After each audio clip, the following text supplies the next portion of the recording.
Welcome to the One Year Bible, May 12. The Old Testament reading, 1 Samuel chapter 12, verse 1 through chapter 13, verse 23. Then Samuel addressed all Israel. I have done as you ask and given you a king. Your king is now your leader. I stand here before you, an old, gray-haired man, and my sons serve you. I have served as your leader from the time I was a boy to this very day. Now testify against me in the presence of the Lord and before His anointed one. Whose ox or donkey have I stolen? Have I ever cheated any of you? Have I ever oppressed you? Have I ever taken a bribe and perverted justice? Tell me, and I will make right whatever I have done wrong. No, they replied. You have never cheated or oppressed us, and you have never taken even a single bribe. The Lord and His anointed one are my witnesses today, Samuel declared, that my hands are clean. Yes, He is a witness, they replied. It was the Lord who appointed Moses and Aaron, Samuel continued. He brought your ancestors out of the land of Egypt. Now stand here quietly before the Lord as I remind you of all the great things the Lord has done for you and your ancestors. When the Israelites were in Egypt and cried out to the Lord, He sent Moses and Aaron to rescue them from Egypt and to bring them into this land. But the people soon forgot about the Lord their God. So He handed them over to Sisera, the commander of Hazor's army, and also to the Philistines, and to the king of Moab, who fought against them.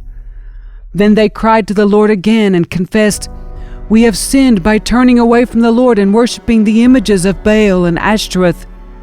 But we will worship you, and you alone, if you will rescue us from our enemies. Then the Lord sent Gideon, Bedan, Jephthah, and Samuel to save you, and you lived in safety. But when you were afraid of Nahash, the king of Ammon, you came to me and said that you wanted a king to reign over you, even though the Lord your God was already your king.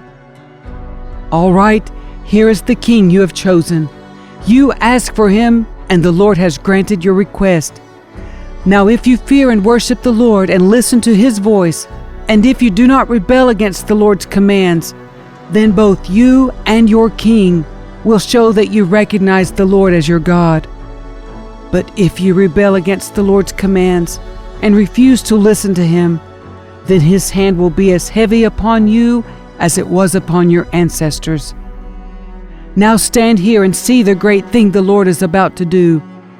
You know that it does not rain at this time of the year during the wheat harvest.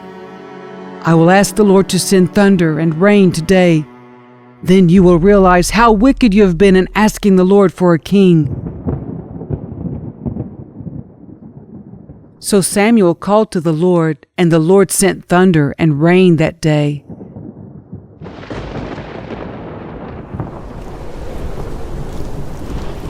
And all the people were terrified of the Lord and of Samuel. Pray to the Lord your God for us, or we will die, they all said to Samuel. For now we have added to our sins by asking for a king. Don't be afraid, Samuel reassured them. You have certainly done wrong, but make sure now that you worship the Lord with all your heart, and don't turn your back on Him. Don't go back to worshiping worthless idols that cannot help or rescue you. They are totally useless. The Lord will not abandon His people, because that would dishonor His great name, for it has pleased the Lord to make you His very own people. As for me, I will certainly not sin against the Lord by ending my prayers for you, and I will continue to teach you what is good and right. But be sure to fear the Lord and faithfully serve Him. Think of all the wonderful things He has done for you. But if you continue to sin, you and your king will be swept away. Saul was 30 years old when he became king, and he reigned for 42 years. Saul selected 3,000 special troops from the army of Israel and sent the rest of the men home. he took 2,000 of the chosen men with him to Michmash and the hill country of Bethel. The other 1,000 went with Saul's son Jonathan to Gibeah in the land of Benjamin. Soon after this, Jonathan attacked and defeated the garrison of Philistines at Geba. The news spread quickly among the Philistines, so Saul blew the ram's horn throughout the land, saying, "Hebrews, hear this! Rise up and revolt!" All Israel heard the news that Saul had destroyed the Philistine garrison at Geba and that the Philistines now hated the Israelites more than ever. So the entire Israelite army was summoned to join Saul at Gilgal. The Philistines mustered a mighty army of 3,000 chariots and 6,000 charioteers and as many warriors as the grains of sand on the seashore. They camped at Michmash, east of Bethaven.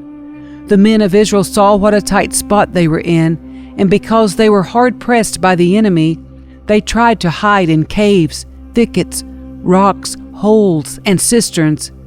Some of them crossed the Jordan River and escaped into the land of Gad and Gilead. Meanwhile, Saul stayed at Gilgal, and his men were trembling with fear. Saul waited there 7 days for Samuel, as Samuel had instructed him earlier, but Samuel still didn't come. Saul realized that his troops were rapidly slipping away, so he demanded, "Bring me the burnt offering and the peace offerings."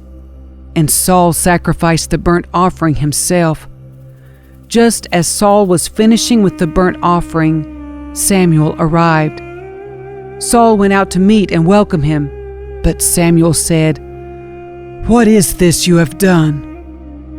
Saul replied, "I saw my men scattering from me, and you didn't arrive when you said you would, and the Philistines are at Michmash, ready for battle. So I said, the Philistines are ready to march against us at Gilgal, and I haven't even asked for the Lord's help.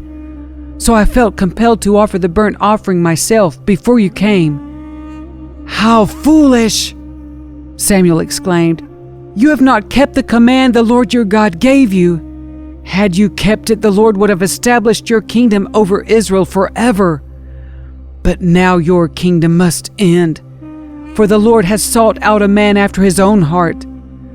The Lord has already appointed him to be the leader of his people, because you have not kept the Lord's command." Samuel then left Gilgal and went on his way, but the rest of the troops went with Saul to meet the army. They went up from Gilgal to Gibeah in the land of Benjamin.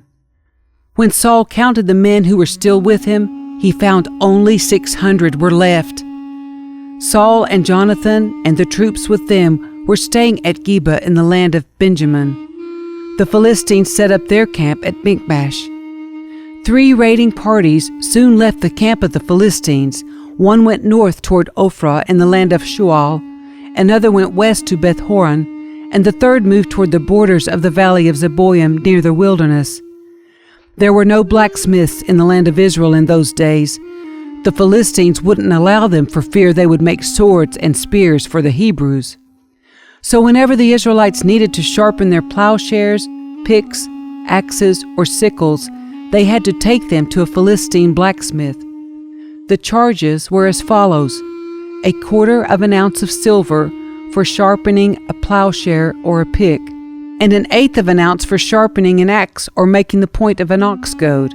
So on the day of the battle, none of the people of Israel had a sword or spear, except for Saul and Jonathan. The pass at Michmash had meanwhile been secured by a contingent of the Philistine army. The New Testament reading, John chapter 7, verses 1 through 30. After this, Jesus traveled around Galilee. He wanted to stay out of Judea, where the Jewish leaders were plotting his death. But soon it was time for the Jewish festival of shelters, and Jesus' brothers said to him, "Leave here and go to Judea, where your followers can see your miracles. You can't become famous if you hide like this. If you can do such wonderful things, show yourself to the world." For even his brothers didn't believe in him. Jesus replied, "Now is not the right time for me to go, but you can go any time. The world can't hate you, but it does hate me, because I accuse it of doing evil. You go on. I'm not going to this festival because my time has not yet come." After saying these things, Jesus remained in Galilee. But after his brothers left for the festival, Jesus also went, though secretly, staying out of public view. The Jewish leaders tried to find him at the festival and kept asking if anyone had seen him. There was a lot of grumbling about him among the crowds. Some argued, "He's a good man," but others said, "He's nothing but a fraud who deceives the people." But no one had the courage to speak favorably about him in public, for they were afraid of getting in trouble with the Jewish leaders. Then, midway through the festival, Jesus went up to the temple and began to teach. The people were surprised when they heard him. "How does he know so much when he hasn't been trained?" they asked. So Jesus told them, "My message is not my own. It comes from God who sent me. Anyone who wants to do the will of God will know whether my teaching is from God or is merely my own. Those who speak for themselves want glory only for themselves. But a person who seeks to honor the one who sent him speaks truth, not lies. Moses gave you the law, but none of you obeys it. In fact, you are trying to kill me." The crowd replied, "You're demon-possessed. Who's trying to kill you?" Jesus replied, "I did one miracle on the Sabbath, and you were amazed. But you work on the Sabbath too, when you obey Moses' law of circumcision. Actually, this tradition of circumcision began with the patriarchs long before the law of Moses. For if the correct time for circumcising your son falls on the Sabbath, you go ahead and do it, so as not to break the law of Moses. So why should you be angry with me for healing a man on the Sabbath? Look beneath the surface, so you can judge correctly." Some of the people who lived in Jerusalem started to ask each other, "Isn't this the man they're trying to kill? But here he is, speaking in public, and they say nothing to him. Could our leaders possibly believe that he is the Messiah? But how could he be? For we know where this man comes from. When the Messiah comes, he will simply appear. No one will know where he comes from." While Jesus was teaching in the temple, he called out, "Yes, you know me, and you know where I come from, but I'm not here on my own. The one who sent me is true, and you don't know him. But I know him because I come from him, and he sent me to you."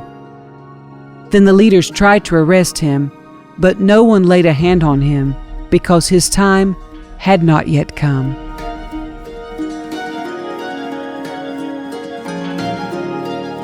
Psalm 108, verses 1 through 13. My heart is confident in you, O God. No wonder I can sing your praises with all my heart. Wake up, lyre, and harp. I will wake the dawn with my song. I will thank you, Lord, among all the people. I will sing your praises among the nations, for your unfailing love is higher than the heavens. Your faithfulness reaches to the clouds. Be exalted, O God, above the highest heavens. May your glory shine over all the earth. Now rescue your beloved people. Answer and save us by your power. God has promised this by his holiness. I will divide up Shechem with joy. I will measure out the valley of Succoth. Gilead is mine, and Manasseh too. Ephraim, my helmet, will produce my warriors, and Judah, my scepter, will produce my kings.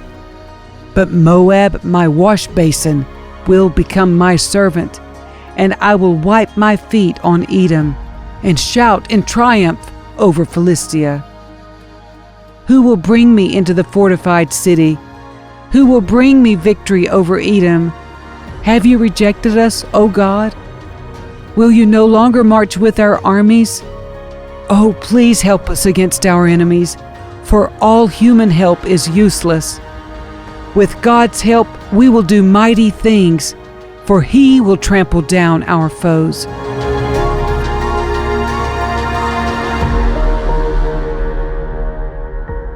Proverbs 15, verse 4.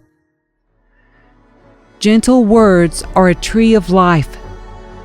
A deceitful tongue crushes the spirit.